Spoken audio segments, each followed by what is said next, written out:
So the idea of doing this conversation is to break down what consultancy really is.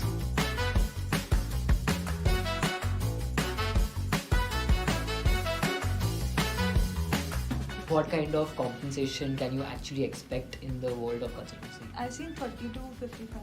30 to 55. Started my career with the Big Four, articleship with the Big Four in the risk management division. Moved to advisory business in another Big Four. Moved to, again risk management in a third Big Four. I've been through all four. So as they call it, it's like a Char Dham ki yatra. I call it a career slam, more a tennis slam. 4 Grand Slams. 4 Grand Slams. Wow. So. Politics in consultancy. Be politically correct. That's why we use the word, like it depends is the most consulting word, right?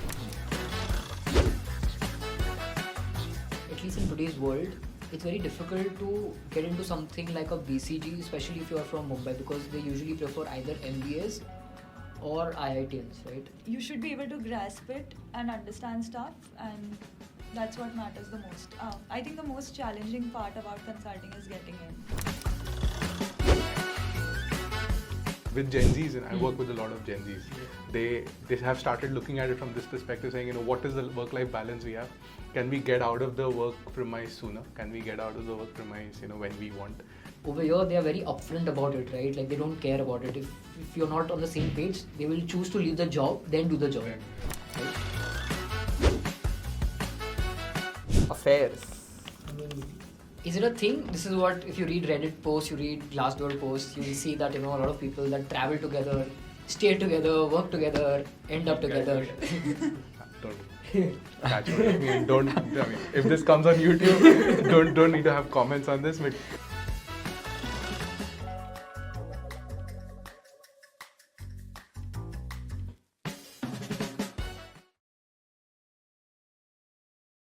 Okay, so first of all, thank you so much guys for coming to our podcast on consultancy. The idea again is, to kind of break down what consultancy really is. It's one of the most aspirational jobs, like everyone who's studying business or finance wants to somehow get into the world of consultancy. One obviously being the packages that are offered. But then we read like a dual side to consultancy, right? The work hours are long and people don't make it, like they burn out really soon. So the idea of doing this conversation is to break down what consultancy really is for someone who's probably in their 11th grade, 12th grade or graduating and is somewhere confused whether they should step into this industry or not. Right? So what we'll do is, we'll start with maybe first understanding from you guys what consultancy really means in the industry. And then, we'll follow that up with a round of introduction about your journey so far, where you studied from, what your current role does, and we'll take the conversation forward from there. Fair? So anyone wants to start that what consultancy really means? That's like by far the most difficult question, because it requires a means separate project to kind of break down what consultancy is. So it means a lot of things, but in essence it could mean solving a problem which could be related to anything. There is no constraint on the problems that we take on. The idea is that you are such a generalist that you know how to break down issues into simpler equations and then solve them applying first principles. Basically any problem, we can take that. Good. And one thing that, I want to add to this is, and something that, people make a lot of jokes or memes also about, is that companies that have been functioning for 50 years, 60 years, these FMCG companies, they know their processes in and out, they are like pioneers in the industry, but still, they will hire consultants who are merely just freshers outside college and appoint them to kind of tell them what they can do differently. So how does that work? Like, what advantage does someone, who's done their MBA or CA or IIT have compared to someone who's been in the industry? look at it differently. You have a person who's spent about 15 years, 20 years in the industry. If I were to do that role for 15 years, I'll get blindsided by what is happening outside the industry, right? What these people bring in, or what a consultant would generally bring in, is an outside-in perspective, and that's what helps. So if I've spent, say, 2 years, I may have spent 2 years, working in consulting roles. But what I've done in those 2 years is worked across industry segments. I've worked across an entity A, entity B, entity C, and I've seen different industries and how they work. I may not be able to understand processes as well as a person inside or within the organization, but what I will be able to do is tell you what other organizations are doing on no-name basis. And that's where the value comes in. So you want people who get in that outside-in perspective at the same time who are, away from the existing processes. But because when you are inside the organization, there are a lot of biases that you work with. A consultant comes in with an independent perspective. He has nothing to lose. He or she has nothing to lose. So that's where consulting becomes, helpful for any organization if you were to appoint the right consultants. And there's a downside to it as well, where people come in, learn from them, and go and teach the others.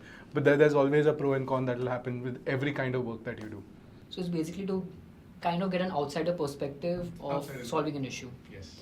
So that's one, and maybe it's also about quicker execution, right? So when you onboard consultants, they work with a very focused approach to solving that particular problem, and doing it on a timeline basis, compared to an organization, legacy organization, where the employees might have a bit of a laid back attitude and a mindset. So yeah.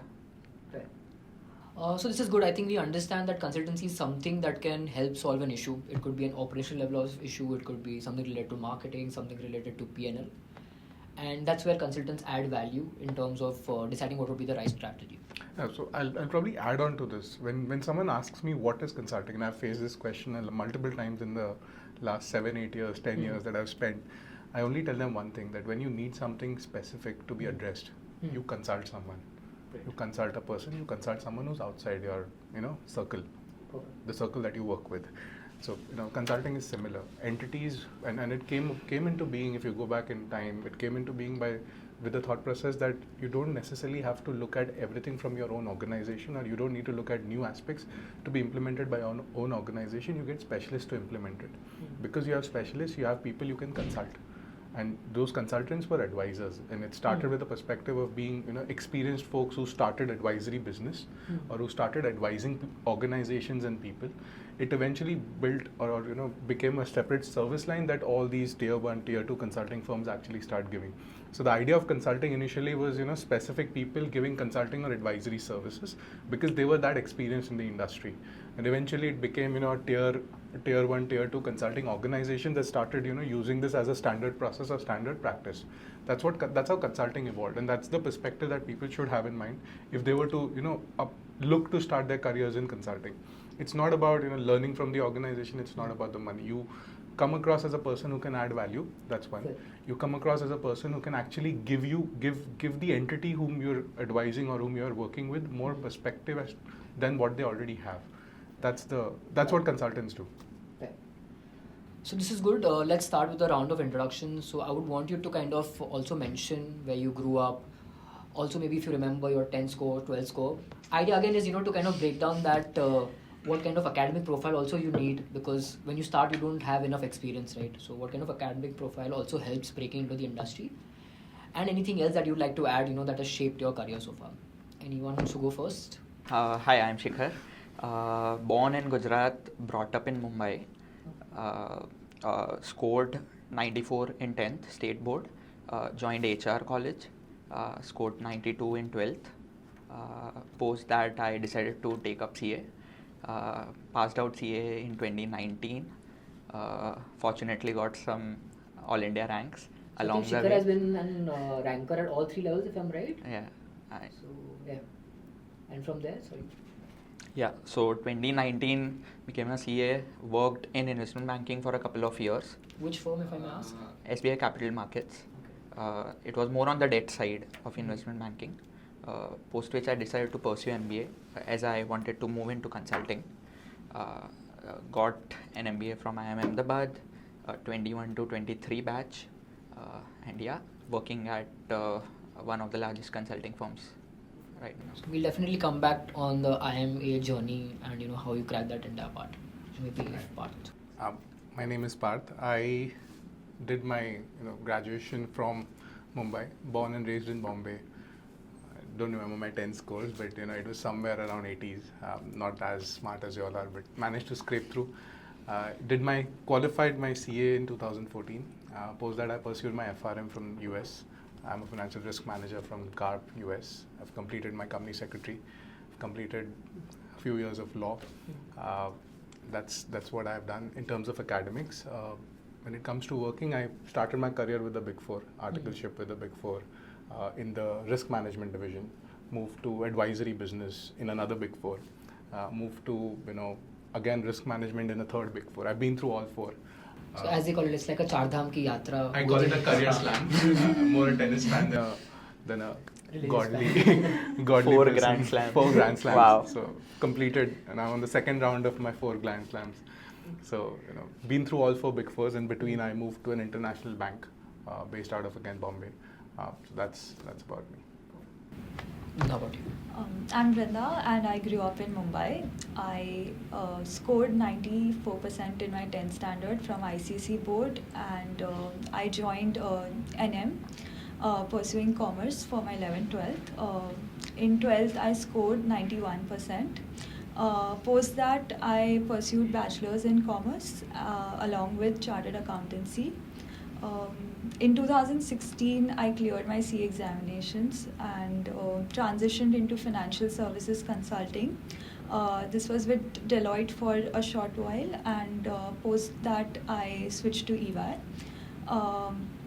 At EY, I realized that I want to get into more, want to learn about how decisions are made in business, and decided to shift into consulting. So I joined ISB, and post ISB, I joined Bain & Company. So I think what I can add over here is that Vrinda and I did our articleship together. That's how I actually know her. And it's been, 10 years since... More than 10 10 years. years, We yeah. started, I think, 2013 together as young people getting into a Big Four articleship. And coincidentally, both of us were in the same floor. And we were, I think, 7 boys in the tax team. And I think she was the first girls to enter the tax team. So that's how I know Vrinda. And we were, I think, the last ones to leave KPMG also out of the lot of 7 people. No, I was amongst the first. You were the first ones to leave. I think she didn't have a very good experience. 7 boys, 1 girl. What kind of experience you had? I mean, we used to sit together also in a conference room while we were doing our articleship. So this is like Giving very you- nostalgic. Going back to school. But yeah, that's interesting. So we have 4 chartered accountants rather on the table, and 2 people who've done their MBAs also. So I actually want to ask both of you specifically. First question, do you think you could have broken into consultancy, like in today's world, without doing an MBA? Do you think an MBA is a must if you want to get into the kind of roles that you both are pursuing today? Like, let's say you're working with like an MBB, like a McKinsey, Bain, or an BCG. Do you think it's possible without doing an MBA? Definitely possible. Like lots of undergrad folks are directly getting into these firms from different Even in campuses. MBB? Yes, for sure. They are hiring at the junior levels, directly from undergrad campuses across IITs, across from CA, recent graduates, etc. We have folks from Ashoka also. Ashoka as well, yeah. So what background are these folks from? Like, they are like, Ashoka usually has liberal arts students and all. Yeah, but yeah. So to be quite honest, I don't think the background matters. Okay. As the scope of work is very general. What is valued in consulting is the diversity of thoughts which people are able to bring, and that is why if you see, the whole team is a healthy mix of people from different backgrounds, so that they can add different perspectives. So. So you don't necessarily need to do an MBA to... But that's not true, right? Because a lot of people like from CA, and at least in today's world, it's very difficult to get into something like a BCG, especially if you're from Mumbai, because they usually prefer either MBAs or IITs, right? No, so the perception is shaped that way because maybe the numbers at the undergrad level is quite less. On an India level, they must be hiring maybe low double digits or something. Right. So, and the people graduating are a lot. So when we compare the proportion to the MBA pool, then the percentage shoots up, right? At the top campuses, like 20-25% of the people get into consulting. So yeah, and I mean, yeah, people who don't like manage to get in out of undergrad into consulting, then MBA becomes a good, segue. into it. Also, I think it's very difficult because the placement process is a very thought out process, and they go to certain feeder schools. So you need to belong to those schools so as to reach the recruiters. So my perspective has always been that CAs are perceived as people who are only good with numbers, but because the curriculum has nothing to do with thinking or kind of coming up with a solution, that's why they don't usually prefer CAs. Like even within CAs, what we've seen in placements also is that the minimum eligibility is that you need to be a ranker to even be eligible to apply to these firms, right? At least that's what is our understanding. But I think Parth can add some interesting perspective, because having done CA, and usually CAs choose fields like tax or audit, and again within tax and audit there are multiple options available. So how did you step into the world of consultancy? So I stepped into the world of consultancy by Chance. Not by chance, by choice. Choice, okay. Because I come from a background of CAs. I have multiple CAs in the family, and I didn't want to do anything which is straightforward, which is either audit or tax. And to be honest, I hated audit and tax. Don't catch with me, and if this comes on YouTube, don't need to have comments on this, but don't need to edit it. But that's the reality. The idea, and when you spoke to them about MBA, what I could actually think of is, what CA did not provide me during the period I was studying, during the time I was studying, is the soft skills. But what actually helped is my articleship. I did my articleship from a Big Four, and it's 2011 to 2014. One thing that actually helped me is it gave me a perspective of why I should do an MBA versus why I should not do an MBA. So and I have been evaluating since then. It's not that I've not been evaluating at every point in time, but one thing that I learned during that period was the fact that if you have enough soft skills, you can crack into consulting. What consulting requires you to do is be able to present in front of 10 other people, in front of companies, which is not what CA teaches you. Good. So if the curriculum of chartered accountancy actually evolves over time, maybe the CAs would become more relevant in these areas or in consulting. But if you don't, and one shouldn't get bogged down by the fact that they've done their CA or they've not done an MBA. They should rather look at developing soft skills and entering into consulting, because consulting is more to do with how you're able to present what solutions you come up with. And CAs always had a perception that you only provide solutions. You cannot go and present, because that's the mindset with which CAs have evolved over time. So that's one aspect that needs to change. And when I started my career, I was fortunate enough to learn these elements. That's what moved me deeper into consulting domain, in advisory services and stuff like that. And I've never looked back since. If I were to interact with anyone in any other domain, I'm sure no one would say that I've not done my MBA. That's. So would you guys agree that that even if you are not done an MBA, you would still be able to do your current job in the same manner? Or do you think that MBA added some kind of advantage, not in terms of cracking the interview, but in terms of doing your work? Do you think that MBA gave you any advantage? So MBA helped me in the sense to get in, like it made it easier. Okay. The skills, what you need is developed on the job. And they value skills which you have as chartered accountant as well. So that certainly adds it. But having said that, like I mentioned, the team is diverse. So not everybody has every skills that is needed. And that's fine, because the perception is that you should be able to grasp it and understand stuff. And that's what matters the most. I think the most challenging part about consulting is getting in. Yeah. Agree to that. Just that MBA helped me in developing some of the areas like presentation skills and the soft skills that are necessary in consulting role, as Parth mentioned. CA was too technical, I would say theoretical in nature, and did not involve interactions with people a lot. So MBA kind of helps you with that and sets a good ground for you to be comfortable in the world of consulting, where it is all about problem solving, at the same time a lot of client and team management, right? Fair. So we spoke about CA, MBA. You can do either of these degrees to get into management consultancy. What other career paths can a student pursue to get into this industry? Like, you all must be working around. What kind of peer set do you have? Like, what kind of background do they share? So I think what we should go delve into right now is what are the consulting firms looking for in a candidate. And basically what they look at is something that we call spikes. So whether you have performed extremely well in whatever field you are in, and that could be anything. So I know folks from my business school who were athletes and are now working in one of the MBBs. So they were top athletes, national level players, and now they did their MBA and then they are working with one of the MBBs. So I think the background doesn't matter much in that sense. Like you should just be excellent at whatever you've pursued so far. Is that? Yeah, and you need that entry point, which typically becomes the feeder schools or the MBA colleges, because they run a very systematic recruitment process. It's not like you can reach out, but mostly it's like MBBs reaching out to candidates. Okay. Like they know who the CA rankers are and they'll reach out to them. They're looking at excellence basically. Yeah. So Parth, would you also agree? Because I think you are now in a senior role. You're a senior leader at a firm. So I have a slightly different perspective.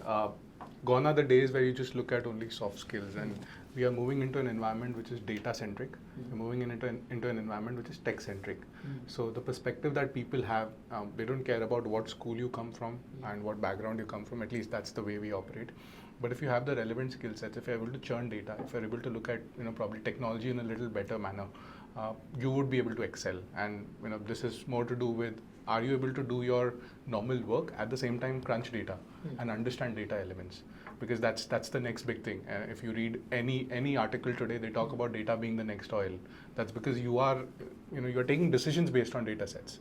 You're not taking decisions based on only thought process of people, but you're analyzing a lot of data because of the digital space evolving that much. At the same time, technology, irrespective of what role you are in and what skill sets you come with, technology, if you're well versed with technology, you'll be able to get it. And when you say technology, what do you mean? Like a Python or an SQL? Python, SQL, you can have the R, the skill sets that you require for using R, because those are the primary skill sets that you will need, irrespective of whether you've done data analytics as a graduation profile or you've done CA or you've done normal graduation. And I have graduates who are very good with Python. So you have graduates who are very good with Python, and they've not gone to these branded schools. They've just done a diploma in Python, or they've just picked up a course from the net, and they've done Python. They're able to solve problems for us. We hire them on internship basis, and then we eventually convert their internships into proper jobs. They're not PPOs because they're essentially freelancers, but freelancers getting into these kind of roles are increasing, and it's only a matter of time before all of this will come together, and you'll have a pool of people who are not coming in from standardized backgrounds, standardized schools, but rather people who are more horses for courses. That's where the curriculum is evolving, and that's where the work is evolving towards. It's more solution oriented, it's more problem solving oriented, and skill set oriented. And so then it would be fair to kind of say that a candidate can go on and learn Python and SQL by themselves, because there's no college that actually trains you, right? Even if you're studying something like an engineering or maybe CA, there is nothing that is max to max. You get something like an Excel. Definitely, and that's the only thing that you should target apart from your graduation if you're not doing anything else. I mean, that's one element that you should look at building on if you were to crack a role outside. And the role may not pay you initially. You may have a lesser pay scale to start with, but that doesn't mean that you will not make good in life. You'll eventually get there, and then eventually organizations realize that they should invest more in these candidates because they are able to solve problems. So you'll get more opportunities to learn with the organization. They start funding your courses partially or completely depending on how good you are. So it helps. I have an interesting story to share here. I have first-hand experienced this, right? So I joined as a junior consultant at my firm, and the first case thrown at me is on generative AI in financial services. Right now, I'm coming from a chartered accountancy background, a fin-heavy background, never exposed to these advanced technologies. Had minimal idea about what generative AI is, and from day one, I'm interacting with clients on ground and solving problems through Gen AI for them. And it's been a very steep learning curve, but it's a lot of on-the-job learning, all the tools that we use. I've used so many AI tools. We used to create so many videos. I've never created videos previously, right, in my jobs, but this involved a lot of AI-based, avatar-based video making, this, that, and this is just for conveyance, but actual problem solving was again through UI UX designing, through prompting, which obviously we have a set different teams who take lead on that, but as generalist consultants we need to get involved to quite great extent in that, right? And yeah, I mean So then how do you cope with it, like just by your own learning? Like, are there programs that teach you to bridge the gap, or is it just your own no, I mean, it's like on the job. You have people, like domain specific people doing that. You just constantly gather knowledge from them, learn from them, just observe and, you know, do some research by yourself and get going. You also have tools like training programs. So, for example, I had to learn Alteryx on the job. Alteryx is a software for it's data. like Excel, but like has much more capacity. So I had to learn that, and you have like a whole ecosystem in place where they have tutorials to take you through. The only thing is you are learning by yourself by watching it, but you have all the things that you need to get there. Fair. And then you, like he mentioned, then you have the expert teams also. So if there's some query where you're stuck at, you can easily reach out to them. They'll be more than happy to help you through. Perfect. So what would you say is the weightage of, you know, tools like this, like in your work? Like 50% of your workload depends on your efficiency or proficiency with these tools? Depends on the nature of case, I would Depends. say. Assignment. Yeah, it depends on the assignment completely. Some assignments would just involve Excel and slides, you know, PowerPoint. But there are these cases which might, you know, 20-30% of your work like kind of depends on these tools. But having said that, I think not knowing this beforehand is not a handicap at all. Okay. It's definitely a plus if you know it, but that should not stop you from thinking that you can't get in. So I think Shikhar already gave an idea of the kind of projects that, you know, consultancy includes, you know, like working on someone's Gen AI model. So if two of you all can also just give an example, or, you know, just briefly summarize what kind of assignments are actually there in consultancy, maybe, you know, just like a scenario without naming the client obviously, so that, you know, the audience can understand what kind of problem statements usually come in this industry. Sure. So we have problem statements that could range from helping a client cut cost. Then you have people... and this is across industries? Across industries. About cost cutting, or like, you know, we are also hired when they want to make acquisition to do diligences and post acquisition to help them into post acquisition, post merger strategy. Then we help them if they want to enter into new businesses, which is market entry. And we help them with GTM, which is go to market, as to how they should approach selling products in the market. So the range is exhaustive. Yeah. How about you? I go a level, you know, deeper into this because where I come from, it's a tier 2 consulting entity, and we come in after they go off. So, you know, while they provide the go-to-market strategy, it's us who come in and say, this is how you're supposed to approach a scenario. So the work that we do ranges from, you know, how do you integrate the process, the framework, and, you know, at the same time, how do you drive efficiencies beyond the point after the strategy has been given out? How do you get into nuts and bolts and tighten the nuts and bolts or implement the nuts and bolts? So it's more got to do with how you implement the strategies that have been given and how you go ahead and actually, you know, see the outcomes of it. The kind of work that I do usually happens with the CRO, CFO verticals, the Chief Risk Officer and the Chief Financial Officer verticals, where, you know, they get into actually checking what your numbers look like. Are they actually, you know, stating what they're supposed to state from a strategy standpoint? So it just doesn't restrict to how you know, create the strategy, but also making sure that you see the light of the day when you implement those strategies. Even on the generalist consulting side, I think the scope of work in general is shifting more, you know, from pure play strategy, which used to be the bread and butter previously, but to implementation now, because the companies want us to prove what we are strategizing. And yeah, it's been over the past 5-6 years, it's changed a lot. That's interesting what he says, because in 2015-16, I did a project where we were called in to review a strategy that was given by one of the MBBs. By a bank, and they said, you know, we don't trust the strategy that is given. Can you see whether it's implementable or not, and can you help us implement? Was it? It was not implementable, but the challenge that the funny part is we charged double of what MBB charged. So we made more money out of it, and So even reviewing a strategy is a project. reviewing and making sure it's implemented or not implementable. Because if you have a strategy which is not implementable, it's a bigger challenge, right? I mean, you can't take something on piece of paper. And so it's like getting a doctor's second advice, right? So fair. I would say getting an expert advice after getting a generalist advice. So yeah, I actually also just recollect something very funny. So this friend of mine, CA again, working with one of the MBBs, and he was just telling that one assignment was just to implement or design an entire digital marketing strategy.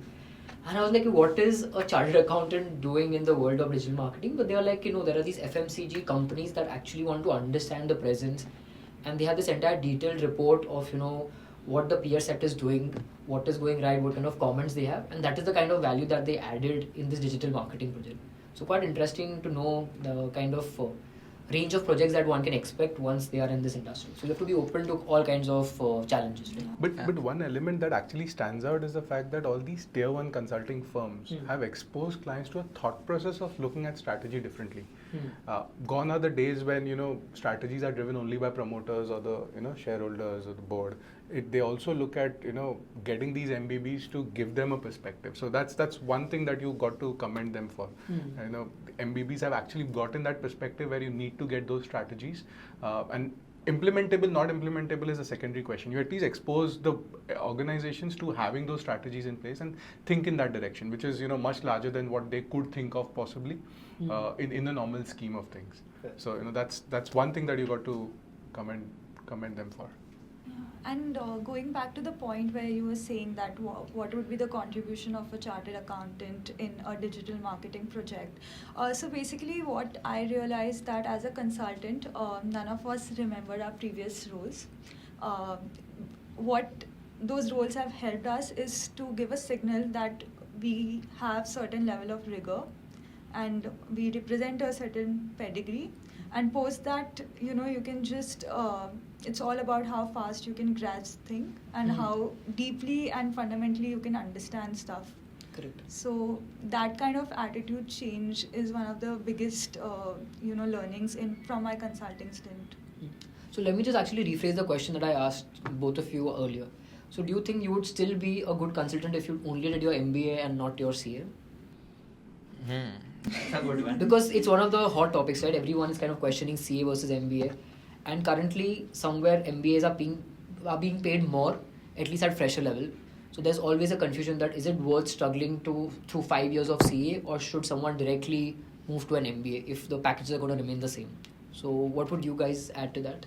But there would be some kind of an undergrad, right? Even if not. Yeah, like let's say someone's done like a BAF, a BCom, a BMS, or even something like a law. So no, basically, see, even when you talk about undergrads and you look at the institutes they hire from, it's again the IITs of the world, the SRCCs, or the Ashoka University. So if you see, they go to very niche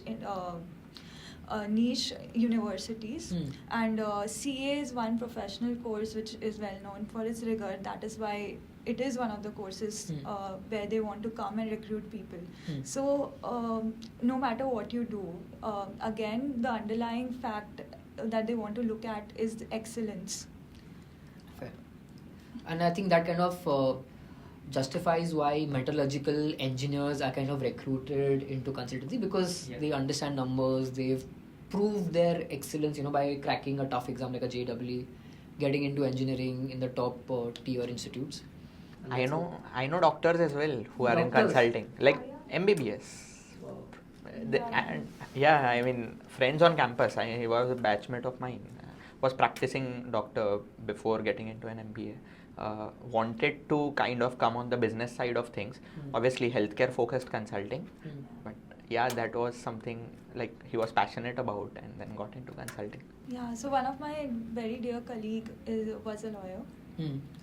So, And they got into consultancy. Yeah, but he did law from a really good law school, worked at an excellent corporate law firm, and he had a stellar track record. And Parth, specifically, do you look at any qualifications while hiring, or it's again the same thing that they would do?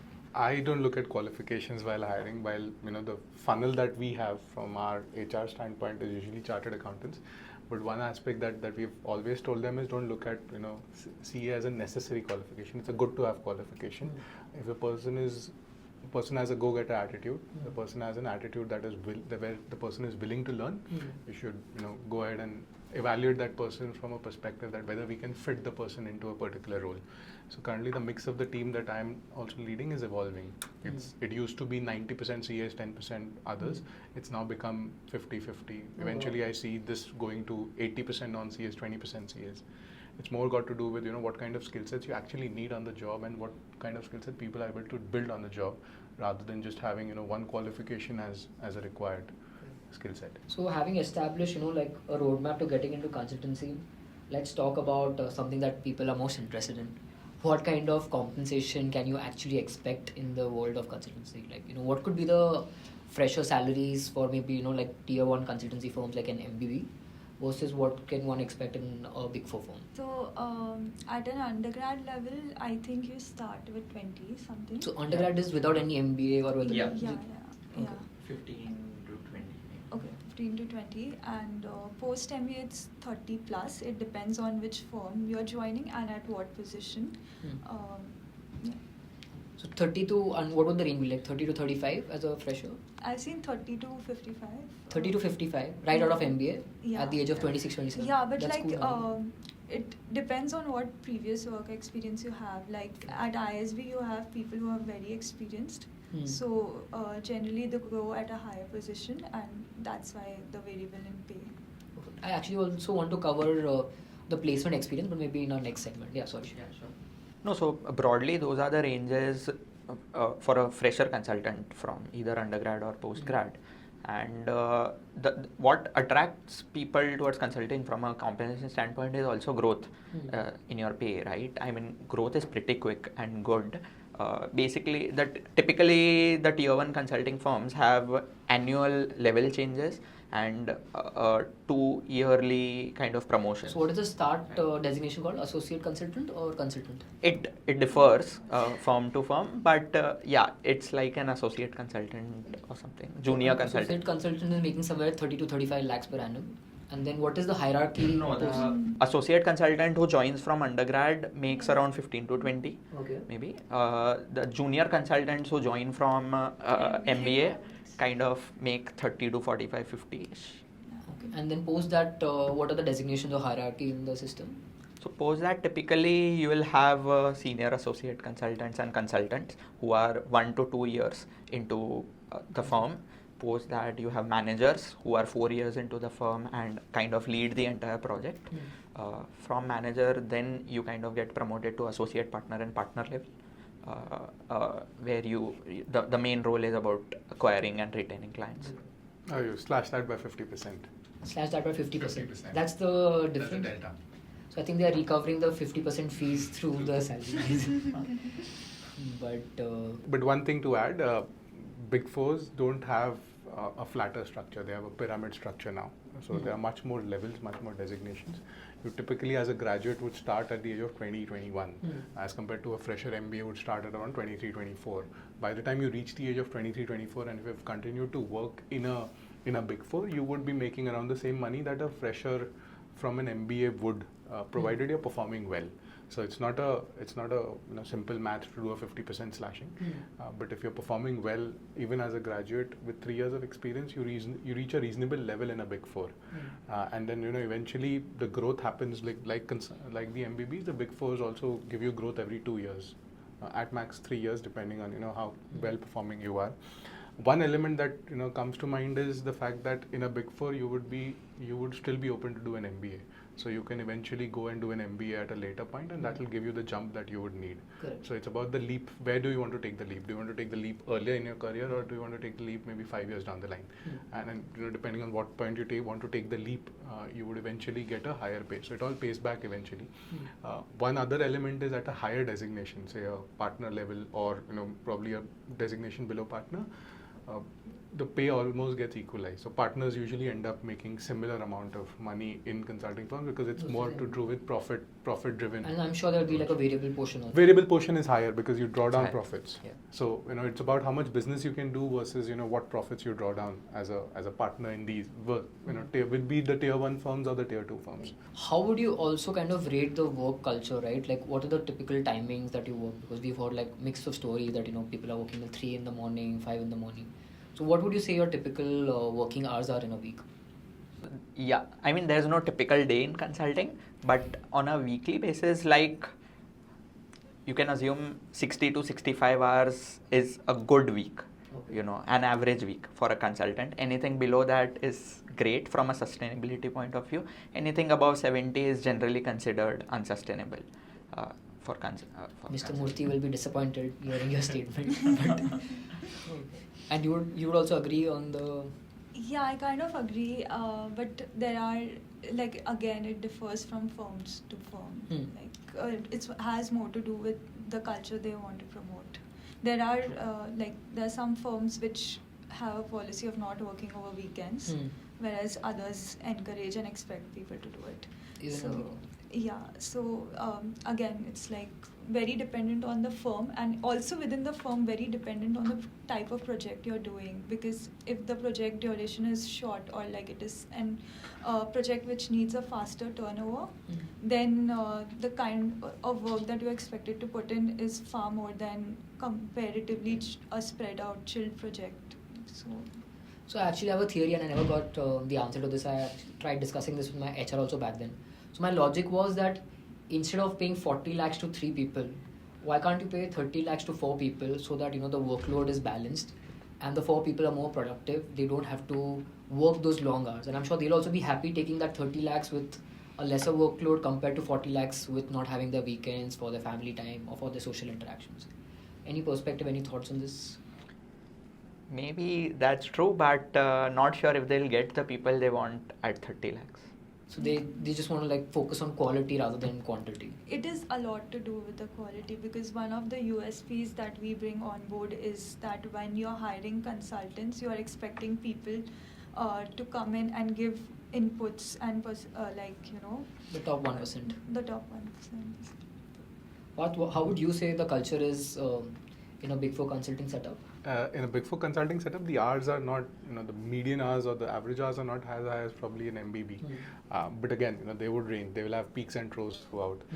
What other perspective that you should look at is what is the rate per hour. If I'm working through the year in an MBB and I'm spending about 2,000 hours and I'm getting say a 20 lakh or a 40 lakh salary versus me earning a 30 lakh pay in a Big Four, but spending only 1,500 hours or 1,200 hours a year or 1,600 hours a year, maybe my rate per hour effectively is higher if I work in a Big Four versus a MBB. So you can't spend the money. If you can't spend the money because of the lack of time, it doesn't make sense to have that. So whenever people are evaluating this, maybe they should look at this perspective as well. And with Gen Zs, and I work with a lot of Gen Zs, they have started looking at it from this perspective, saying what is the work-life balance we have? Can we get out of the work premise sooner? Can we get out of the work premise when we want? That's other element that they've started looking at. So gone are the days where people are only looking at salaries, but they're also looking at rate per hour that they are calculating. And these people are smart. I mean, Gen Zs are smarter than the lot. I mean, it's a different lot altogether. Correct. So like I told you earlier, Gen Z is the most populated vertical in terms of India's population, around 366 million of them. Correct. And it's different working with them, right? Like before working, they already want work-life balance. But yeah, the good part is that they are raising the issues. They are talking about things that we couldn't have, at least when we started working in the industry, right? If I had an issue with my manager, I would think 5 times, before approaching them that, can we cut the workload on this? Can I do this? Can I do that? But over here, they are very upfront about it, right? Like they don't care about it. If you're not on the same page, they will choose to leave the job, then do the job, right? So what do you think that, how is the entire workplace situation also going to change in terms of Gen Z coming into the industry now? So Gen Zs are sharper. They are sharper than what I would say we would have been in their more exposure. age and time. The one element that helps them is the exposure, as you said, the fact that they're exposed to a lot of people, they're exposed to the digital media, they're also exposed to connecting with a lot of people. And gone are the days where you are looking at, sticking to one organization for 2 years, 3 years, 4 years. They're okay with switching organizations every year. They're okay to switch organizations if the organizations don't suit them. So they're not, people who are loyal to the organization, they're loyal to their own time. That's the perspective that Gen Zs come with. And Gen Zs, so the concept of rate per hour on a salary front was also something that a Gen Z explained to me. She said, Parth, if we are charging rate per hour to the client, why are we not looking at rate per hour in the salary that I earn? If you make me work 20 hours a day or 15 hours a day, but I'm getting the same pay, my rate per hour goes down. So I rather not work here. I work somewhere else where my rate per hour is higher, even though I'm drawing a lower salary. And that gave me a perspective as to how they are thinking. You look at their mindset, they are thinking about money in relation to the time they put in. Right. They're That's not the most looking- valuable asset. That's the most valuable asset. So that's one element that Gen Zs have gotten. But one more thing that Gen Zs are actually bringing in is a fresh perspective to look at solutions. They are open to looking at technology as the first resort. They are open to go to Google, figure out something, and you then tell them what is the approach that you need to take. But they're open to doing all those things. Maybe I wouldn't be. And if I go back in time and I look at my time when I was working in 2014, I would say that I would be reluctant to approach technology as a first resort. Gen Zs are not. And they are okay to pick up the phone and ask their friend, hey, can you tell me how do you do this, how do you do that? I wouldn't be. I would be a little reluctant to call up a friend and ask them these questions. But Gen Zs are more cohesive in the way they work. And that kind of makes the work life also a little more productive, right? Because there are no doubts and it goes faster, I feel. But it also introduces trauma bonding among Gen Zs. So when you work in an environment which is toxic, Right. or to say traumatic, they have a lot of trauma bonding that is going on, and the word spreads around. So if one entity has a trauma bonding session, all the other entities also know because of the Gen Z culture that they have and the Gen Z Connect and network that they have. So that's one element that's new. Correct. And I think it's a generation, where a little also, kind of any kind of, I would say any kind of difficulty that they are put in, and, they feel that, they've gone through a lot. Next day you will see a LinkedIn post saying that, my manager made me do this. So they won't, be afraid about being fired or anything of that sort. But which I think is also needed, right? Because in India, the culture has not been the best, right? And one reason I personally feel is because of the overpopulation that we have, right? We are 150 crores, the most populated country in the world. With limited opportunities, I think everyone has to fight to, be at the table. So I think that's one reason why people are slogging it out, burning it out. But if you come from a privileged background, if you already have your basics in place, your house, your food, you have a decent footing in the game, then I don't think people are afraid to kind of switch jobs or, risk it all in terms of saving their time. Would you guys agree? To be quite honest, I haven't had any different work experience working with Gen Zs. I think one of the main reasons is that when they're applying, they know what they're getting into. Like the firms are very transparent about what is expected from them, and they have that mentality that this is what they're getting into. Also, secondly, what people like I hope even the Gen Zs value this is the fact that why people like to come to consulting is first of all to get the kind of exposure. So if you weigh that above your salary, then you think that maybe it's a better trade-off. That you get exposed to so many things at such a young age. You get to understand a logical framework of thinking and approaching a problem. So a lot of people find it very valuable and they find it worth their time. So that is also another way of looking at it. Fair. Yeah, I think I, being a Gen Z, have been have first-hand experienced these things, and I would agree to points mentioned by both of them. What Vrinda mentioned about exposure and stuff. While being at IIM A, the clear practical choices for me were finance and consulting, and I chose consulting over finance primarily because of the exposure, the sector agnostic and dynamic nature of work, right? While choosing within the consulting firms, had all the options open, but I went for the firm I work with right now primarily because of the culture. There's also a backstory to it, right? Yeah. So we can talk about that also. It's a very interesting backstory, Shikhar. If you just want to maybe without naming the firm, we'll just name the first firm ABC and the other firm XYZ, but if you can maybe just tell us about your backstory and your revenge. No revenge. In fact, it's so basically, I was fascinated with consulting from my CA articleship days. Got to know about it, researched about it, and found it very interesting. The kind of work that it involves, and didn't want to again be in one of the conventional CA roles. So started trying for a consulting opportunity right out of CA. Applied to all consulting firms, and as you mentioned, like firm ABC was the only one kind of at least interested, saw potential in me. None of the others even cared to respond, right? And that's the situation. Like that was the situation with CAs back then. I think it has improved over years. So, but obviously in interviews I couldn't make it through because they just had one person across India that year. Yeah, especially back then in 2019, it was like that.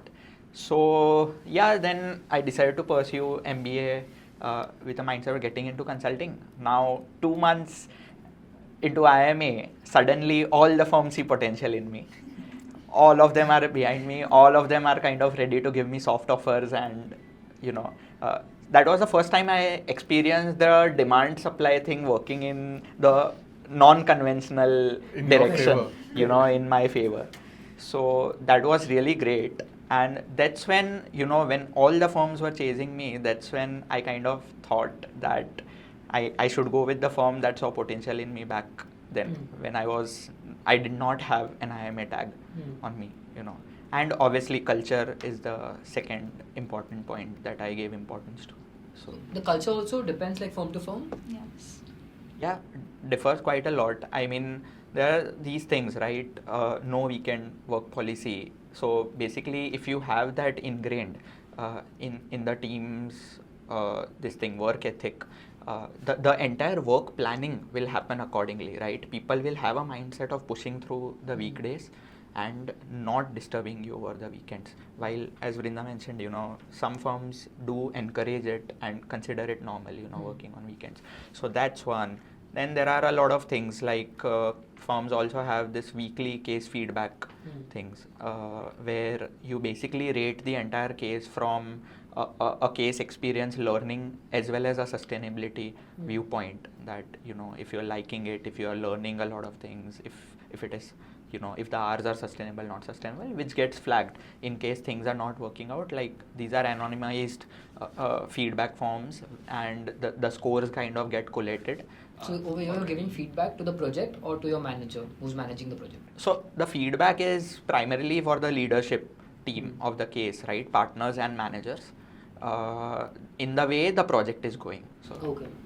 So yeah, I mean, and if things are not going well, it gets And this flagged. is in terms of the strategy, or this is in terms of the hours?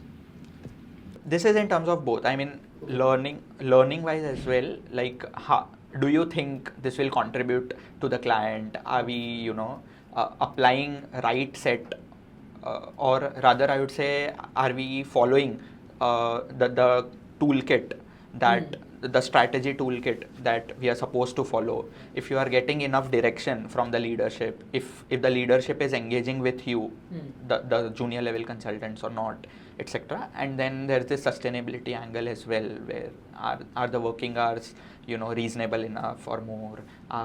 Did you get a weekend free? Did you get a early Friday or not? Oh, that's interesting. Yeah.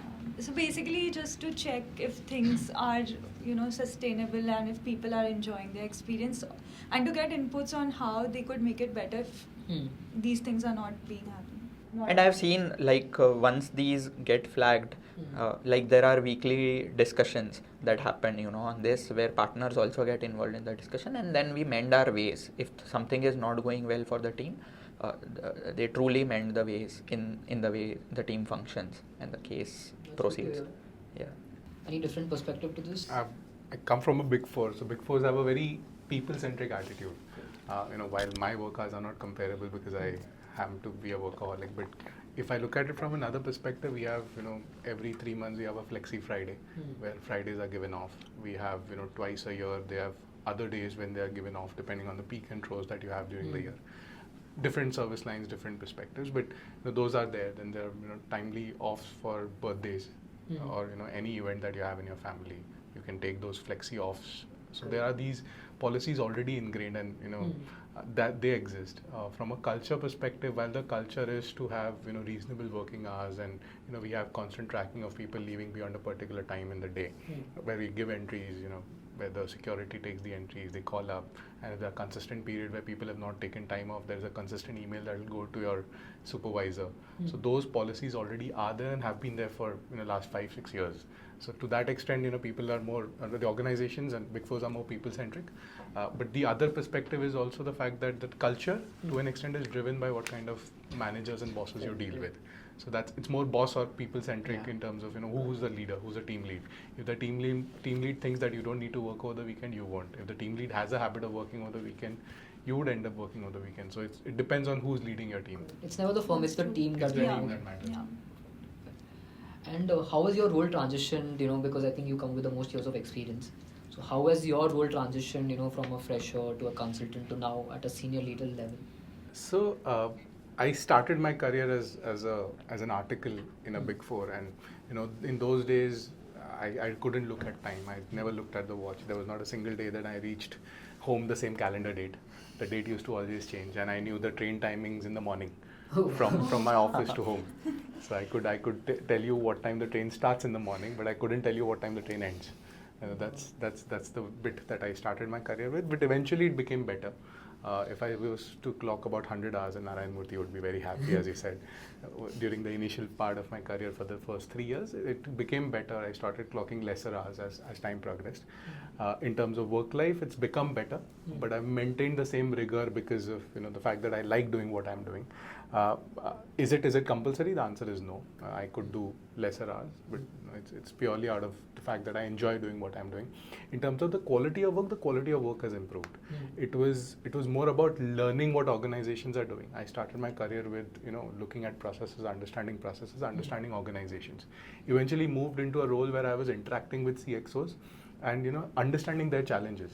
Now I'm at a role, or my role now demands not just providing direction to people, but also helping understand CXO problems. So I'm doing what I used to do, helping team members do what I used to do then, and understanding problems, which is the middle phase of my career. And now this phase of my career, I'm also giving solutions to the CXOs. So you have a CXO calling you at 7 in the morning or at 9 in the morning, and that's when my day would start. But that also gives you some amount of satisfaction to the fact that you're able to solve a problem that they're facing, and the fact that they trust you enough to give you a call, rather than wait for the day to end or find 10 other people to give you a solution. So that's the interesting part of how the work improves. One piece that stands out among all of this is if you continue maintaining the rigor, I'm not talking about rigor in terms of hours, your role will become better. The more you learn through the process, and as you grow senior, the hours that you have to put in go down. So if I spend 12 hours working, I don't spend the entire 12 hours in front of a screen. I spend about 3 hours in front of a screen. The rest all the time is interacting with people, moving around in circles, doing discussions, understanding challenges, networking with people, understanding what's coming up in the market, and then providing solutions. So the role evolves, and when the role starts evolving, you start enjoying the role more. That's the reason you are willing to put in those hours. So that's how the role has evolved over time. The pay, of course, will eventually pay off, and it's a zero-sum game. At the end of the day, you'll eventually earn the money that you're supposed to earn. Hours you put in is the hours you get as an output. So that's how the role has evolved. So my last 3 questions rather for this segment is, first, when is it a good time to move out of a particular firm, right? Like after how many years of experience, or at what stage should you move out of a firm? Second, what are the career options outside of consultancy, right? Like if you were to move to an investment banking role or a private equity, is it easy to transition from a consultancy background? And third, is it necessary to move out, or is it better to just stay at a firm?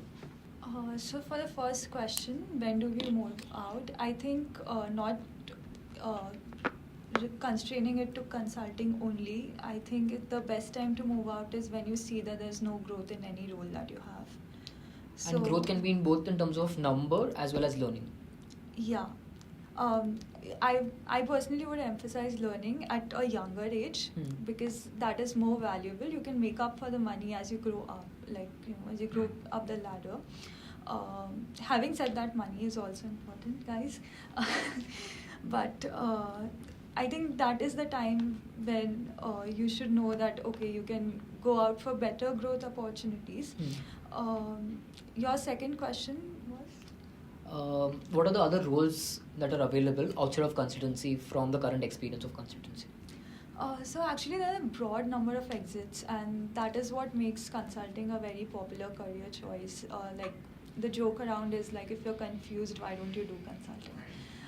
So given it also depends on the case experience that you have, but generally I've seen people exit into strategy roles in corporates. People have taken chief of staff roles at startups. Then you have people becoming investors, both early stage and in private equity firms.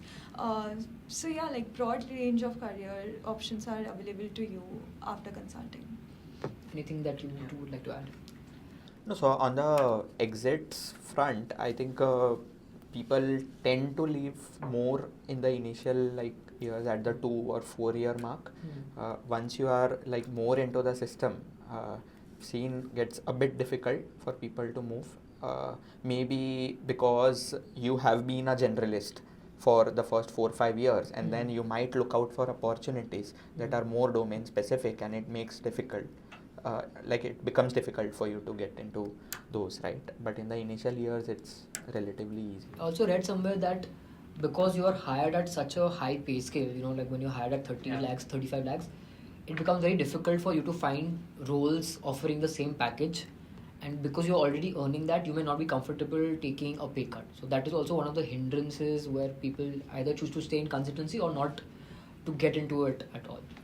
But there are exit options which match the pay broad. That would At a junior to mid level, they do match the pay or even pay more. Private equity, venture capital would definitely pay more if you are joining a global fund, But yes, as you grow into the system, in consulting, again, then it really becomes difficult for the core corporate strategy roles to match that pay, and hence, you don't see people at partner, associate partner levels easily moving out of the consulting domain as a whole. They might jump firms, but getting out of consulting then becomes a bit difficult.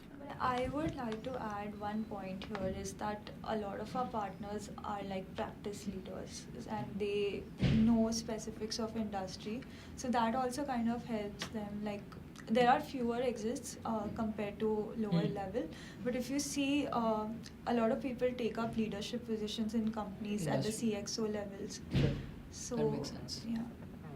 So you generally have exits happening at the 3 year mark, 3 to 4 year mark, because it's easier to find a role and the pays can be easily matched or increased. In the middle phase of your career in consulting, it's difficult to find an exit because your pay is constantly rising and you've still remained a generalist. You've still consulted various companies, so it becomes difficult. But as you keep becoming senior in the organization, say at a partner grade or just before a partner grade, you become fairly senior. You spent about a decade in that role. So what that does is it opens you to a senior role in the organization. And what happens eventually is once you reach a manager threshold or manager benchmark in a career in consulting, you'd start moving into some sector. You wouldn't remain sector agnostic for 10 years or 20 years, unless you want to be in consulting throughout.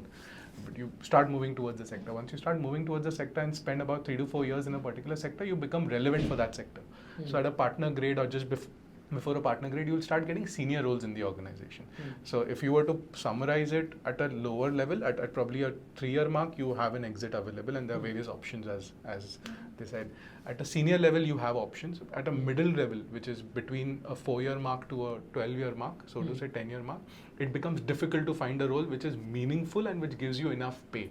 Because that's the phase in everyone's life where they are having responsibilities, they want a particular growth, they want pay scales to increase, and shuffling between those elements is also a challenge that people face. Right. So it's about looking at the practicality of what a person would want versus what's available in the market. So it's a function of these two. And India is still not evolved in terms of paying people coming in as lateral hires from a consulting firm with a 8 year, 10 year benchmark. So as high as probably someone inside that easily. While they would still end up doing that where the need comes, but benchmarks are still lower as compared to what the consulting firms have. So I think we've had one good, interesting conversation around consultancy. A lot of it's serious talk. So let's break the monotony a little. We've planned some fun activity, right? There are some chits over here, and the idea, each one of you have to pick up a chit, and you just have to comment on it, right? There are fun case scenarios. There are things that you have to reveal, something that you came across, just to add that fun factor to the podcast. So who wants to go first? Let her go first.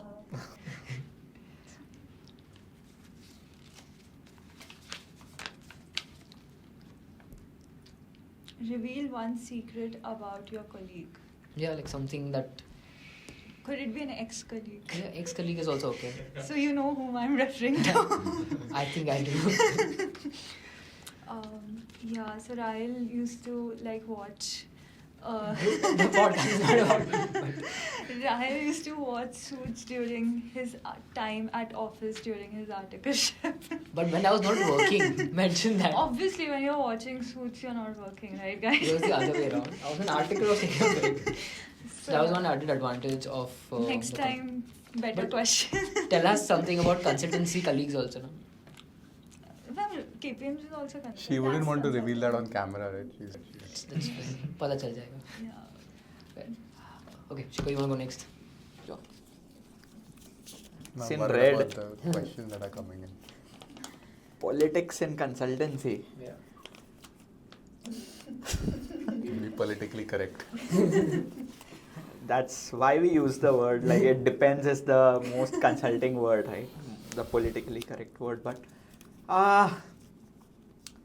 again, it depends. I mean, is this supposed to be a serious answer? No, like you can share your version of it. Like. No, but I think what you should refer to is it's a very people-centric. I mean, you don't have to be politically correct. You can just. There must be some kind of politics, right? Yeah, I mean, it's like normal, the politics that goes on, but I found again it depends on firm to firm, right? And team to team. And team to team. Obviously, you would find people like a lot of politically active and supercharged people in all the organizations, but in general, if you see, then it largely is driven by firm's culture. If a firm has a good culture, a very transparent progression system, then maybe politics would be less in general. But is there any kind of favoritism, for example, plotting someone who's like a favorite employee or a team member to a good assignment and someone else on some other assignment which requires remote travel? Any kind of favoritism that you feel you've experienced in all your years of experience?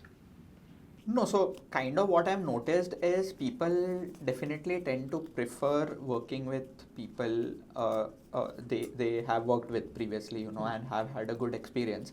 But that's, normal. I mean, not like political in nature, the way we would consider it. Because again, consulting is very dynamic, and the case stuffing that happens in consulting is very random. Your team, your manager, partners, everyone changes every 3 to 4 months. So the leadership would prefer working with people, they have worked in past, who can, who have the context and quickly execute and are comfortable with their working style. But nothing kind of political in nature is what I would. Consistency and not politics. Correct. But do you guys face any kind of discrimination in terms of gender? Like, are girls and guys look differently in the world of consultancy? No, not at all. Like, girls are also made to work the same number of hours, if I may put it that way. I mean, you are just a resource. Okay. And nothing more. That's fair, right? Yeah, and I think all of us would want that also, because we all want to give in the same quality of work and get the same quality of work assigned to us. So before I forget the question, is there a lot of travel also involved in consultancy? Does the typical consulting model involves it's Monday morning flight and Thursday evening fly back. Fridays you spend in your home office to just meet your colleagues, catch up with them, chill out a bit and stuff. So yeah.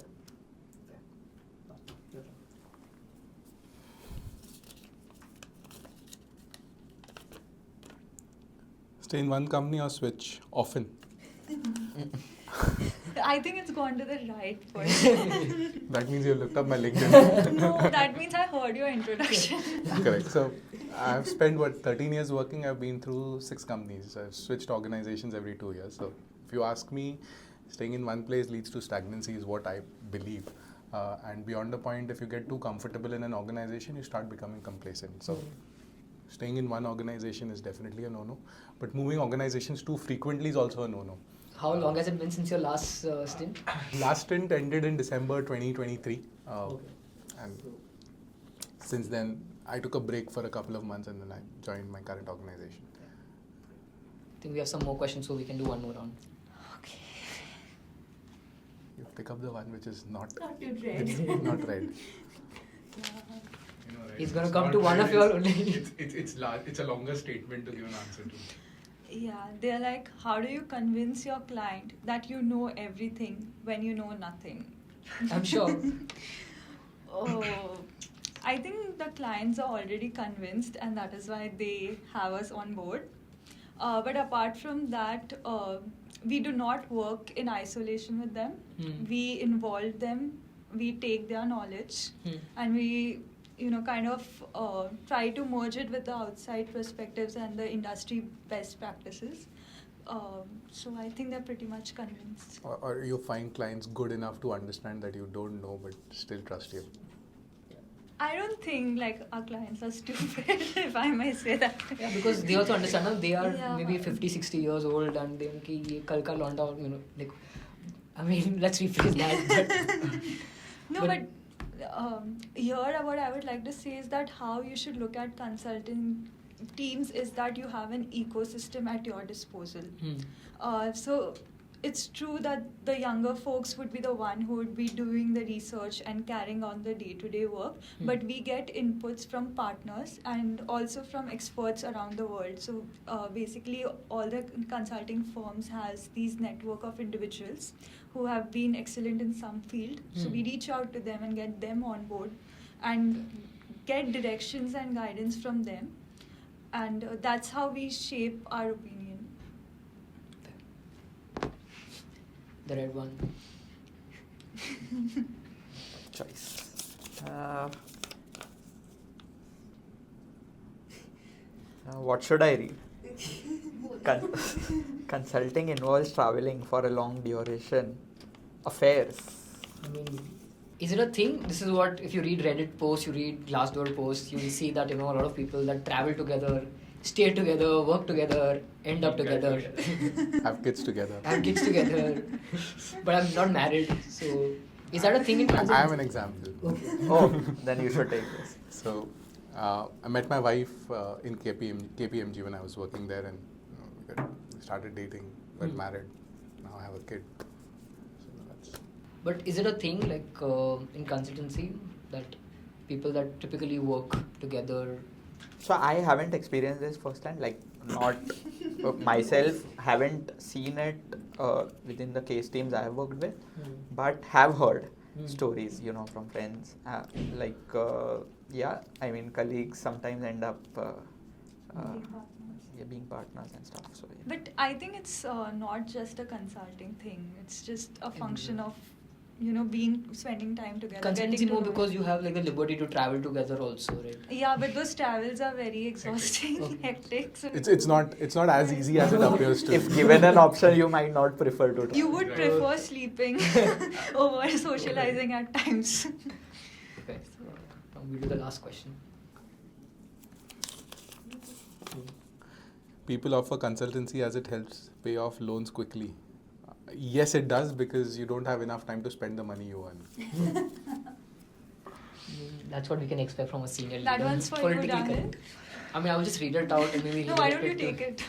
Okay, this is simple. Work from home or work from office? Something that again Gen Z is looking forward to. Work from moon if you want, but deliver what you need to deliver. That's a simple mantra these days. Gen Zs don't want to be bound by whether they want to come to office or work from home. One thing that they tell us is, or tell me rather, is that they want to beat the traffic. So they'll come in at an off hour and they'll leave at an off hour. So if they come in, they'll come in at around 8 in the morning or at 11:30 in the morning, so that they beat the traffic in the morning. And they leave either at 4:35 or they leave at 9:30. So work from home, work from office doesn't matter per se, but yes, that's the new culture. Yeah, agreed. I mean, post-COVID, things have changed, like, in terms of people's preferences as well as comfort. So I think for me, kind of I prefer a hybrid model. And kind of, fortunately, the firm also supports that. Yeah, I think I agree with the hybrid one. Also, primarily because there are a lot of things that you learn while you are at the workplace by observing your colleagues, and there's a lot of discussions and brainstorming sessions that happen, which I personally feel is much more effective in person. Also, consulting is a lot about interpersonal skills going forward, because you kind of transition from a technical to a marketing role where you have to get businesses and you need to have relationship with people to get clients. So I think it's a good idea for Professional the young relationships. Professional relationships also. Testing on the second word there. Yeah, and yeah, like it's good to know people. I mean, so yeah. Fair. So on that point, what do you guys do outside of work, right? We spoke about work, but outside of work, what does your life look like? Okay.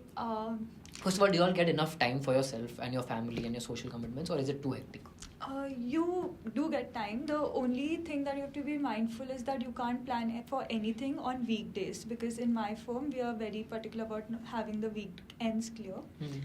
So on weekdays it's impossible for me to plan a dinner in advance. I might be able to go it, but that is like on spot decision that might happen based on how much work I have.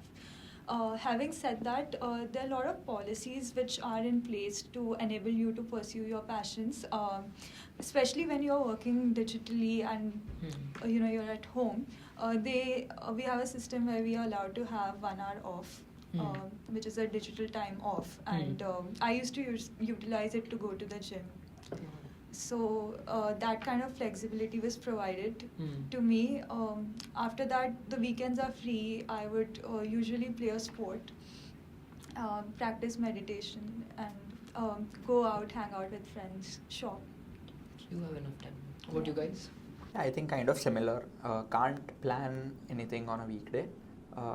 But yeah, I mean, early in the morning or something, especially when you're not traveling, you can definitely do a fitness session or something. That is definitely possible. And weekends are typically free, and I prefer to play a sport and read up broadly. Yeah, and maybe stream some content. I kind of have a better work-life balance than them. Then I end up working about 80 hours a week. You look also fitter than both of them. It's just got to do with the camera, but so I do get time to take some fitness sessions in the morning. That's how I typically start my day. Towards the end of the day, I don't get time. I mean, I start my day as per my wish, but end my day as per the work wish. Over the weekends, I end up working most of the weekends, but I do get Saturday mornings off. I've kept them reserved for time with family, or some time for myself. I play the guitar. I play cricket over the weekend. I do MMA, so I do a lot of other stuff outside of work as well. And there are times when I end up teaching. I do a lot of teaching to various sectors of students, various courses. So I do that as well. So those are the other things that I do apart from just working. Assuming the time for all of this would have come in the last few years, or was it there throughout your initial years also? I started teaching when in 2015, 2014, 2015. So I've got some time to teach even from those days. But sport, I've picked up sport again over the last 4-5 years. And playing music or all the other aspects are something that has evolved over time when I tried to figure out what can I do apart from work or outside of work. So it has become more flexible and it has become easier as you grow. That's what I said, once you start your work, it is difficult, but as you grow, you can maneuver your schedule better. So I decide when I fly, how long do I fly for, while there are client demands, but you still have some way to maneuver your schedule. So that flexibility exists. Sounds good. So one interesting video, and maybe both of them can contribute more. देख भाई, graduation की गलती सबको माफ है, post graduation की गलती किसी को माफ नहीं है. एक बार किया माना, दूसरी बार किया I have no sympathy for you. पर आपके एज के सारे लोग ना मोस्टली हर किसी ने या तो एमबीए किया है या तो MBA की बहुत वैल्यू करता है. I don't know, like I've seen this with भाई early तू 80s born भाई people. भाई पता नहीं तू किन से मिल रहा है. Change your company. यार नहीं, मेरे को लगता है MBA, देख MBA वाले अगर कोई छिड़ गए ये सुनकर, तो इसका मतलब है उनकी इनसिक्योरिटीज आर फ्लाइंग हाई. तो अगर आप में से किसी को भी ये कमेंट सुनकर गुस्सा आए, बुरा लगे, तो अंदर से सोचो कि क्यों बुरा लग रहा है, क्या कारण है, क्या क्या कमी रह गई है जिंदगी में. यार MBA बेसिकली ना केस स्टडी और कंसल्टिंग कंपनीज की फैक्ट्री है. वो आपको बिजनेस एडमिनिस्ट्रेशन नहीं सिखाते, वो आपको बिजनेस बनाना या चलाना नहीं सिखाते. So yeah, again a different perspective to doing MBA. So how would you guys comment to this, and also if you can share some experience from your respective MBA institutes in terms of how those 1 or 2 years were, what the placements look like, what the learning approach was. Sure. So obviously everybody has their own opinion about how useful they have found their MBA degrees. In my case, I think it gave upliftment to my career trajectory, kind of changed it from where it was going before. So sorry, but if I can just put numbers to this. So again, because you're at a senior role now, so what was your salary just before you did an MBA, and maybe what was the range after, or what can one expect, just to make sure there's some value addition after doing your MBA? So money wise, in some cases you have, in some you don't. In my case, I got 3x. 3x jump from an MBA. Yeah. But I know people who have done MBA and have not got any jump because they were very well paid before also.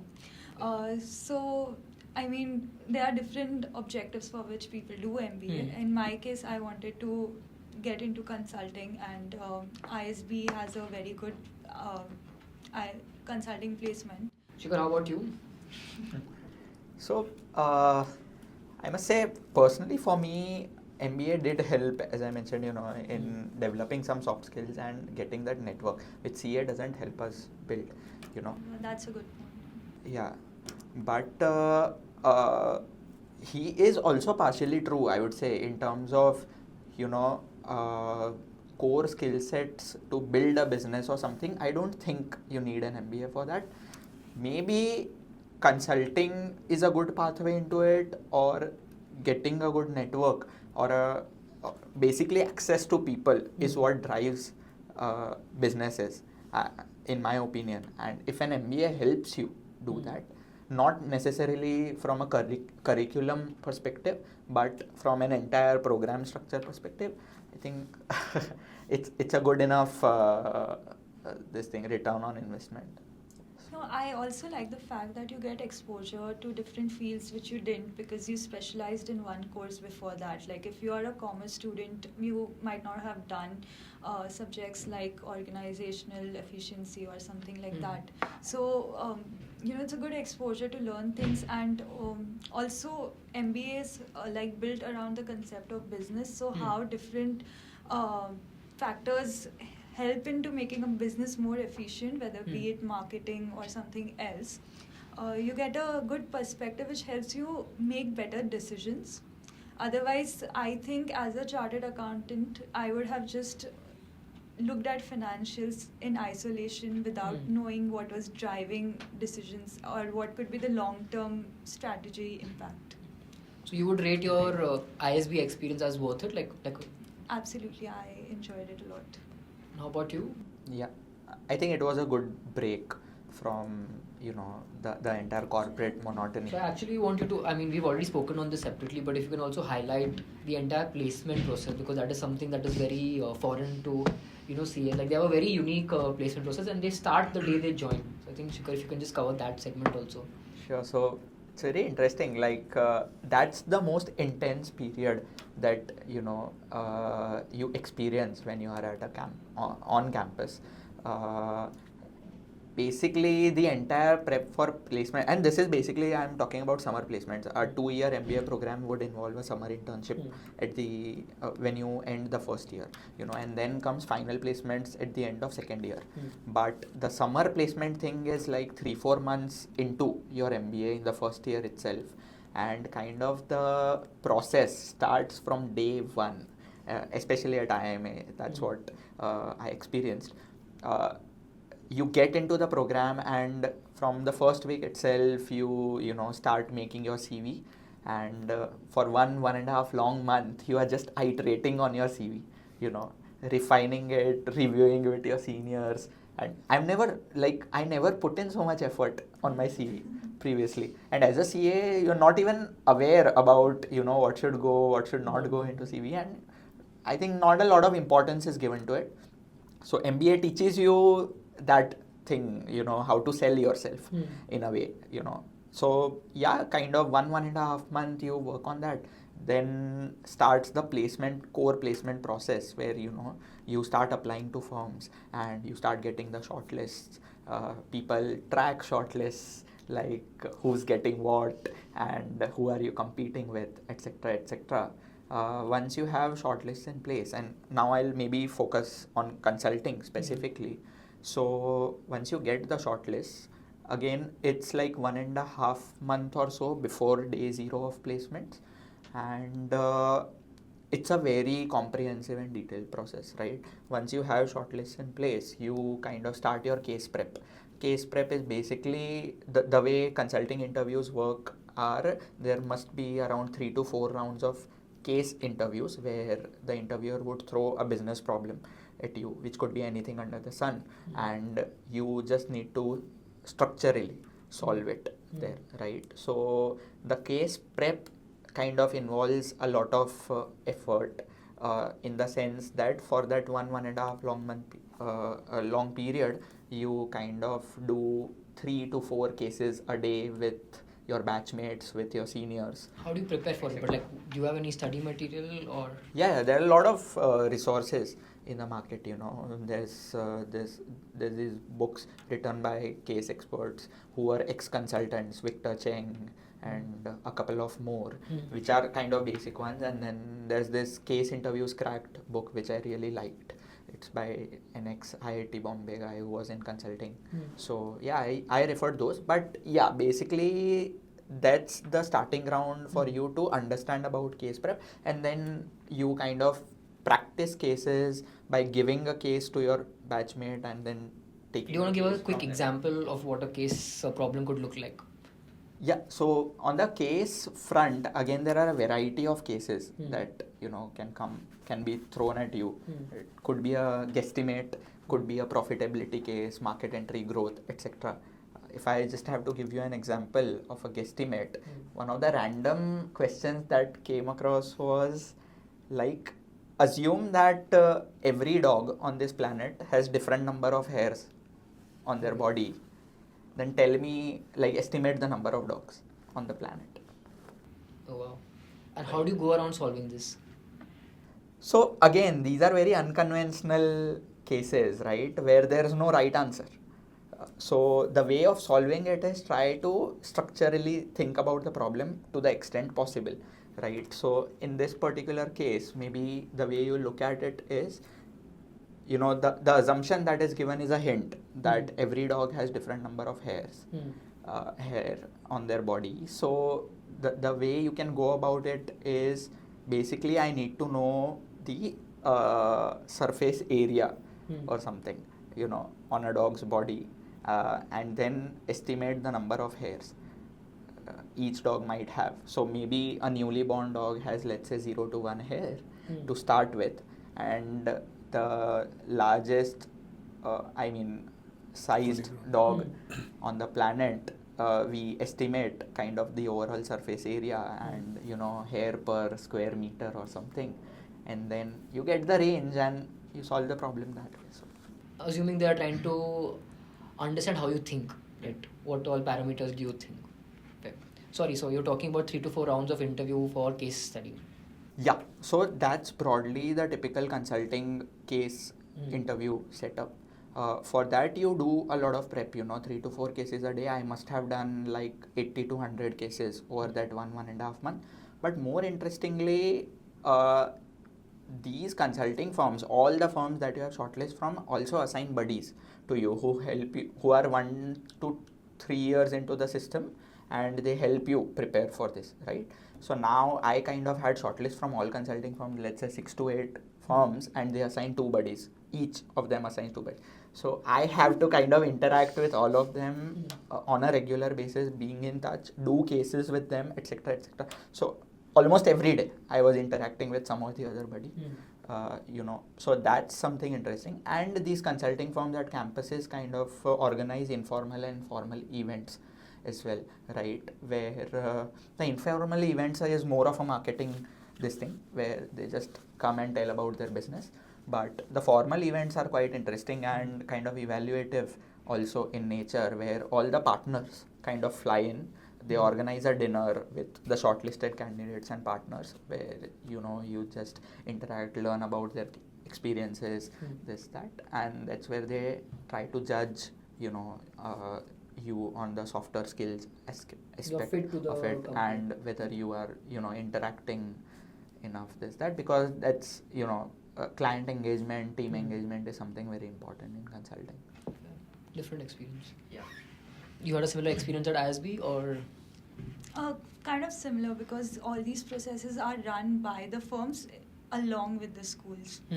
But given that ISB is a 1-year course and whereas IIMs are 2 years, we have a slightly different approach to placements.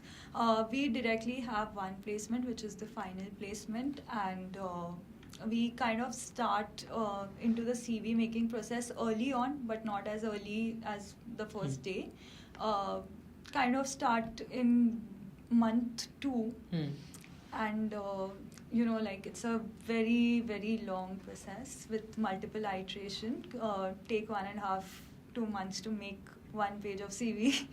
And there are firms which come on the campus, they tell you about what they do, what their culture is, and what kind of work they are offering. So basically we have seminars where we get to learn about the companies we wish to apply, or about the careers that we can have.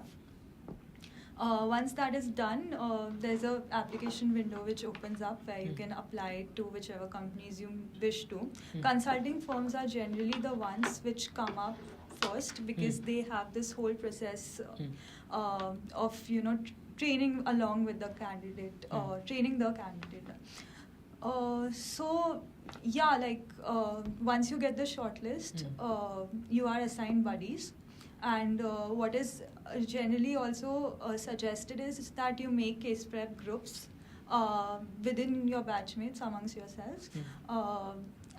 You have to regularly practice your cases. You have to practice guesstimates. Another thing what is generally recommended is that you be aware of different drivers in different industries, because you don't know from which industry the case will come. And like I said, it's like breaking problems into simpler equations. So if the concepts are not clear, or you don't know the driver, then it becomes very difficult to crack the interview. So that is one area which everybody should not ignore. Having said that, we have buddies who help us with that. They will give you different kind of cases. They also keep in constant touch through formal and informal events. We also have networking events where the partners and the senior managers fly down and interact with us. It's also more to learn about their culture and what life in consulting will look like. Any different approach in a Big Four in terms of the interview process, or is it? The process in a Big Four is more streamlined. You come out of a graduation or your course, whichever professional course you're doing, put in your CV, and you have a general interview process. It doesn't involve intensive screening as probably the MBBs of the world would. But yes, the intensity still exists in terms of what kind of technicals you come with, what kind of background you come with. So those elements still exist. We evaluate those elements. But So what kind of technical questions would you ask a candidate? So technical questions would be more to do with whether it's an experienced hire or a fresh hire. If it's an experienced hire, you generally go into technicals around what they have done and what are the problems they have solved. It's not so much of a case study intensive, but yes, you put in scenarios and you understand what they bring onto the table. Accordingly, you'll evaluate, because it's a function of what skill sets you need versus what skill set the people bring in. If you were to look at a fresher, it's more to do with the attitude that the person comes in and how well the person would fit into the culture. So the mindset that the interviewer has when they're doing that interview is to understand whether that person is able to hit the ground running. and if faced with a challenge, whether the person is able to address those challenges. And it's more to do with immediate question answers. You have probably 10 questions that you may ask. We may have instances where we may just give a model to the person on Excel and say, can you work this out for us? That will be one of the case studies that you do, but one among many rounds of interviews that you may have. And typically what Big Fours end up doing is have 3 to 4 rounds. So they don't have a month-long process or a 2-month-long process where they assign buddies, but yes, they would have intensity in terms of number of rounds and number of questions they ask, and what is the validation of what you've put on your CV. Those are the things that they validate and check. So guys, what is the role of AI in consulting, right? Like now you can just easily pop a question on something like a chat GPT, and you would get like good inputs in terms of recommendations, what all you can tweak around. But do you think it's going to impact consulting as a career? Do people need to be aware about AI, or is it going to cut jobs or lead to layoffs? No, I don't think that. So first of all, right now when AI has just been introduced, a lot of companies are hiring consultants to implement that. So that is one positive that we are gaining from. Secondly, what I have seen is a lot of tools have become automated. So we have tools which are driven by AI, which give us a starting point and help us process information faster. Coming back to the point where you said that you can ask a question to AI and you will get an answer. So it's not always the correct answer, and it's not backed by the intensive research which we put in. And I think our niche lies in the fact that we would intensively support whatever we are suggesting with facts. So I think in that manner, the AI needs to develop a lot before they would replace consultants. Yeah, I think broadly agree with that. Consulting is more about, it's a people's game, right? And AI by itself can't do that. Consultants have definitely started using a lot of AI and ChatGPT, I must say. But it kind of feeds into the entire analysis of things, but the comprehensiveness of analysis that consultants can provide, I don't think that is replaceable anytime soon. On the AI tools front, I mean, from a project perspective as well, I personally worked on some Gen AI cases, over the past 6 months.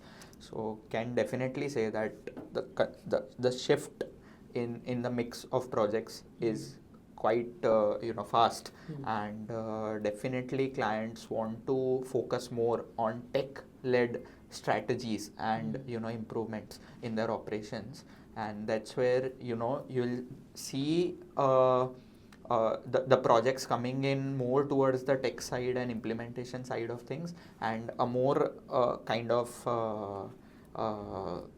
a more what do I call it? Integrated approach. Yeah, I mean, from a team setup basically. A more integrated team setup that would be needed to drive these projects. How about Big Fours? I would rather say, across consulting firms, not just Big Fours, it's about how you adapt to technology. When technology first came in, you had the spreadsheets of the world, you had the MS Office of the world.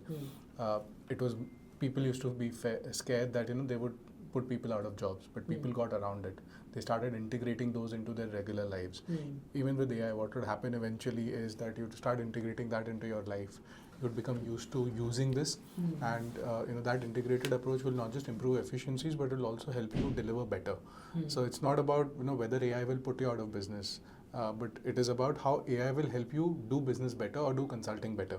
When technology came in or when technology advanced, it was not that people were put out of business. People did not become irrelevant because that human element is always involved. You can't replace a brain with AI just like that unless it's machine learning. But machine learning would also help you only to a limited extent because it will learn based on past patterns. But there are certain elements where you're required to think out of the box, even with consulting. And those decision-making aspects would be something that still involve or require human element. So AI will not put you out of business. It will integrate eventually into the kind of work we do. It will make work more efficient. Maybe we'll have better work-life balance, provided you don't have bosses who give you worse of work-life balances. And I read also that a Big Four has recently taken subscriptions also of ChatGPT 4, and they've ensured that team members have access to it. so that they can improve their efficiency. They can cross check their work, and ask relevant questions to overall improve the quality of the assignment. So let me give you a simple example. I was working with a few folks, and I told them, why don't you give me a background of what this company does to put in the report? They said, is it okay if we look it up on ChatGPT? I said, you can, but you need to validate the facts. And that's where, probably if I would have asked them to directly copy paste it from a website, they would have not been able to improvise on it. But what ChatGPT or any kind of tools do is they will give you a content which is better written than probably most of the other contents that's written on any website, and you can improvise on it. So it gives you a starting point. It doesn't give you the output, but it gives you a starting point. So it's about how you integratedly you use this. And with ChatGPT, you also have to be careful whether the information is dated or not. And for us, that makes a lot of difference. Factual accuracy is. But 4.0 has kind of improved a lot. Like they also give sources readily, so it's very easy to validate. But it's about what data set it sits on. Yeah. If the data set that it is sitting on is dated, then you're gone. I mean, ChatGPT would become 4.0 would also become dated 6 months down the line, unless it improves. I think sounds good. I think I've covered most of the questions that I had.